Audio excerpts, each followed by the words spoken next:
आकांक्षा पिवाल और आप देख रहे हैं सच्ची रिपोर्ट। आइए रुक करते हैं आज की कुछ प्रमुख खबरों की ओर। बाबा का बुलडोजर नाम जुबान पर आते ही जहन में आसानी से बात समझ में आ जाती है कि सरकारी जमीन पर हुए कब्जे को हटाने की कार्रवाई की, लेकिन कुछ अधिकारियों के शिथिल रवैये के चलते अब यह बाबा के बुलडोजर की कार्रवाई बीती हुई सरकार की बात लगने लगी है। और हाल ही में अवैध खनन को लेकर मुख्यमंत्री ने कड़े तेवर अपनाते हुए कठोर कार्रवाई करने का आदेश संबंधित अधिकारियों को दिया था, लेकिन मुख्यमंत्री के इन दोनों आदेशों को अधिकारी किस तरह ठेंगा दिखा रहे हैं, इसको बानगी पर पडरौना तहसील क्षेत्र के जंगल सिंगापट्टी में देखा जा सकता है।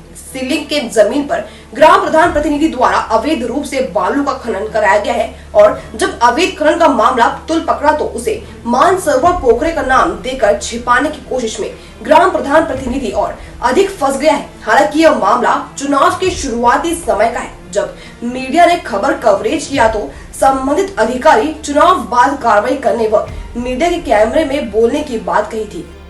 दरअसल पूरा मामला पडरौना तहसील क्षेत्र का है, जहां सीलिंग की जमीन में अवैध रूप से बालू का खनन कराया गया है। अवैध रूप से कराए जा रहे बालू खनन का एक वीडियो सोशल मीडिया पर काफी तेजी से वायरल होने लगा।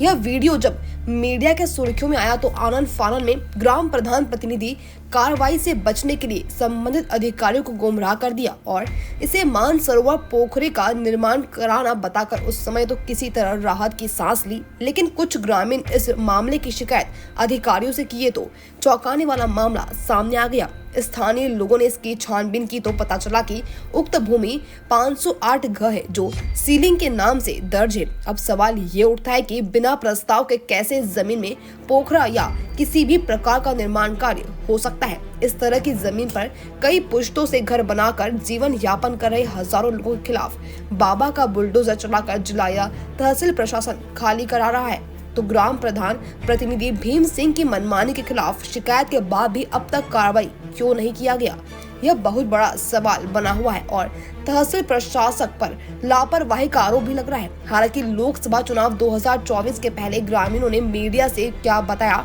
जरा सुनिए इसे। जो हमारे गांव के प्रधान जी जो इस समय अमृत सरोवर खुदवाए हैं तो बालू निकलना चालू कर दिए। बालू जब निकलना चालू कर दिए खंडहर हो गया। खंडहर होने के बाद से उन्होंने सोचा कि अपने बीच बचाव के लिए चारों ओर से बांध बनवा दिए, ये इसको अमृत सरोवर का नाम दे दिए। इसके बाद से जब पोखरा में जो बालू खनन होने लगा तब प्रत्येक टाली से 3,000 से 4,000 रुपया लेकर के बेचना चालू कर दिए।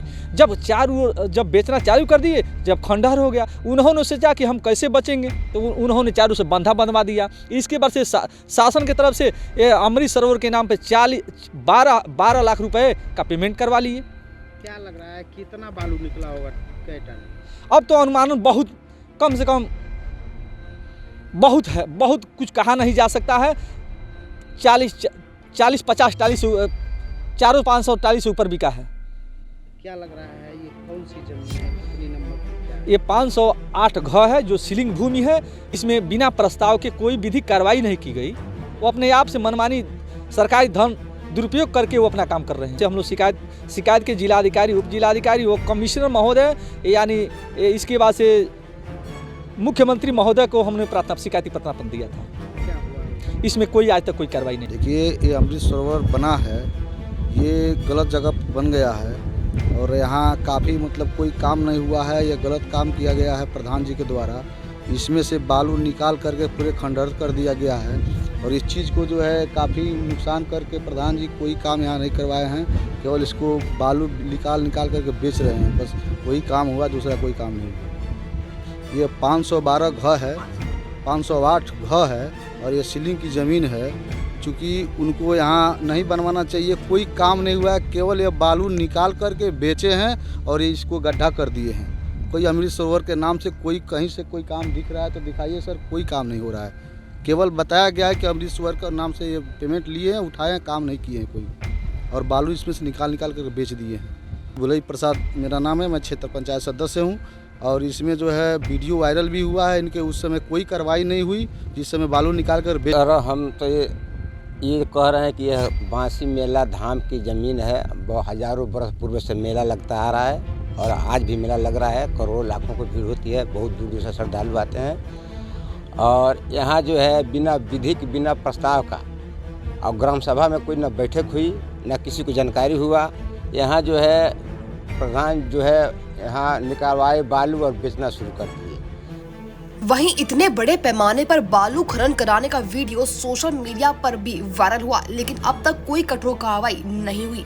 ग्राम प्रधान प्रतिनिधि मनमानी करते हुए सीलिंग के जमीन में अवैध खनन कराकर बहुत बड़ा गड्ढा कर दिए। इस जमीन पर पौराणिक बांसी मेले का आयोजन होता है। अब इस मेले का अस्तित्व भी खत्म हो जाएगा। मामले पर जब खनन अधिकारी से पूछा गया तो उन्होंने बताया कि जांच कर उचित कार्रवाई की जाएगी।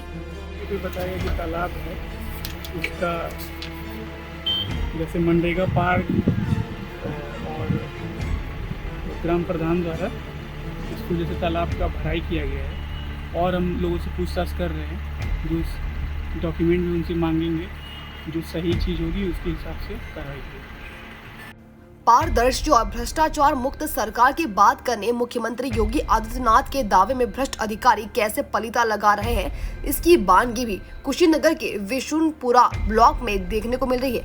विशुनपुरा ब्लॉक के जंगल सिंगा पट्टी में जिस सीलिंग के जमीन में पोखरे का निर्माण कराया जा रहा है, इसकी प्रक्रिया पर नजर डाले तो इस प्रकृति के जमीन पर बिना प्रस्ताव के कोई भी निर्माण सरकारी या गैर सरकारी नहीं हो सकता। तो जब मानसरोवर पोखरा के निर्माण के लिए कैसे प्रपोजल बनाया गया होगा, यह भी एक पहेली बना हुआ है। और सब कुछ जानकर दोषियों के खिलाफ कार्रवाई करने के बजाय विशुनपुरा ब्लॉक के खंड विकास अधिकारी सिर्फ झूठ का बयानबाजी कर उच्च अधिकारियों की आंखों में धूल झोंक रहे हैं, क्योंकि मानसरोवर पोखरे के निर्माण में सैकड़ों मनरेगा मजदूरों को मजदूरी का पेमेंट दिया गया होगा, लेकिन कागजी खेल खेलने वाले अधिकारी झूठ बोलते समय बिना सोचे समझे कुछ भी बोल देते हैं। इस पूरे मामले पर क्या कहते हैं विशुनपुरा ब्लॉक के खंड विकास अधिकारी सुशील सिंह, आइए इनकी भी बात सुन लेते हैं। विशुनपुरा ब्लॉक का सिंगापट्टी ग्राम सभा है, जहाँ पे अमृत सरोवर बनवाया गया है। जो क्या है इसका मामला और मानक में बना है या नहीं बना है? ये मानक में बना है। जमीन की प्रकृति को लेके विवाद की स्थिति आ रही है, उसको दिखवा लिया जाएगा और जो सही होगा उसको कराया जाएगा। इस भ्रष्टाचार के रची गई साजिश पर एक कहावत चरितार्थ होती नजर आ रही है कि एक झूठ छिपाने के लिए सैकड़ों झूठ बोलने पड़ते हैं और एक दिन सच सबके सामने आ ही जाता है। बात सीधी सी है कि जिस तरह की जमीन को अतिक्रमण मुक्त कराने में प्रदेश के मुखिया से लेकर तहसील प्रशासन काफी संजीदगी से लगा हुआ है, उस जमीन पर पहले प्रधान प्रतिनिधि मनमानी करते हुए कुछ भ्रष्ट अधिकारियों के सहपद धड़ल्ले से खनन कराकर लाखों रुपया का बालू बेचा। फिर उसका वीडियो वायरल हुआ तो बेचने के चक्कर में उसे मानसरोवर पोखरा का नाम देकर लाखों रुपए का पेमेंट कराने की साजिश रचने में और बुरी तरह फंस गया। बात साफ है कि इस लाखों रुपए को पचाने की साजिश रच रहे ग्राम प्रधान प्रतिनिधि क्यों सफल हो रहा है। स्थानीय लोगों द्वारा यह शंका जताया जा रहा है कि नीचे से ऊपर तक के अधिकारी क्या इसमें संलिप्त है, तभी तो दर्जनों बार शिकायतें के बाद भी अब तक कोई उचित कार्रवाई नहीं की गई। हालांकि कार्रवाई के लिए जनपद में अलग पहचान बनाने वाले उप जिला अधिकारी पड्रोना व्यास नारायण उमराव ने बताया कि सीलिंग की जमीन को किसी भी कीमत पर अतिक्रमण नहीं होने दिया जाएगा।